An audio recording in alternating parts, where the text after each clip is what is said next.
আজ আমরা এসে গেছি তাজপুরের সি কোস্ট গেস্ট হাউস। জেনে নিই এই গেস্ট হাউসের বিষয়ে কিছু ডিটেলস। এই গেস্ট হাউসটা তাজপুর 2 নম্বর বিচ থেকে একদম 2 মিনিটের ডিস্টেন্সে অবস্থিত।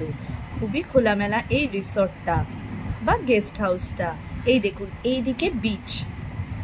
চলুন ভিতরটা দেখা যায়। এখানে বাইক পার্কিংয়েরও জায়গা আছে এবং ভেতরের ছবিটাও আপনাদের সঙ্গে তুলে ধরবো।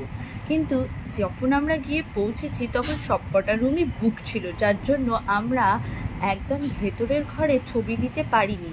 কিন্তু দাদা আমাদের সঙ্গে সমস্ত জিনিসটাই শেয়ার করেছে। চলুন এবার দাদার সঙ্গে একটু কথা বলা যাক। একটু জিজ্ঞেস করে নি দাদা, মানে এখানকার ট্যারিফ বা কিছু একটু শেয়ার করে দিন আমাদের সাথে। Free sharing room, AC room, fooding lodging দিয়ে 1400 টাকা per head per day package আছে। যদি ডবল শেয়ারিং হয় তাহলে ওটা 1600 টাকা। আর ফুড ছাড়া নর্মাল এসি রুম 1200 টাকা, নন এসি রুম 800 টাকা। ব্যাস, খুবই খুবই চিপ অ্যান্ড বেস্ট। খুবই মানে আমার তো খুবই ভালো লাগলো শুনে।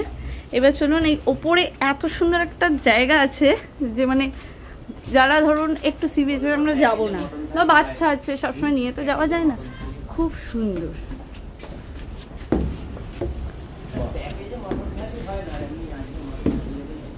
এই দেখুন, খুবই সুন্দর। ওপরটা দেখুন, চাটাই টাইপের পাতা, মানে বন্ধুরা মিলে সারা রাত বসে এখানে একটা জমিয়ে আড্ডা দেওয়া যাবে, দারুণ লাগবে।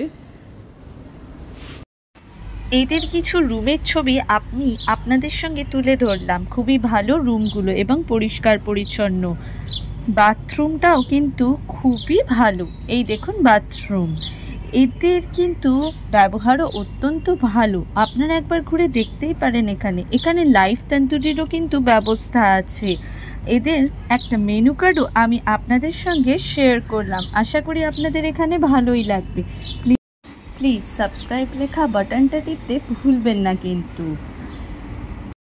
আশা করি আমি আপনাদের উপকার করতে পেরেছি। আর কিছু জানার থাকলে অবশ্যই কমেন্ট সেকশনে লিখতে ভুলবেন না। আর কিছু ছবি আমি আপনাদের সঙ্গে শেয়ার করে দিলাম। এখানে অনেক বাইকার্সরাও আসে, তাদের পিকচার। আর হ্যাঁ, ডেসক্রিপশন বক্সে আরও ডিটেলস দিয়ে দিলাম।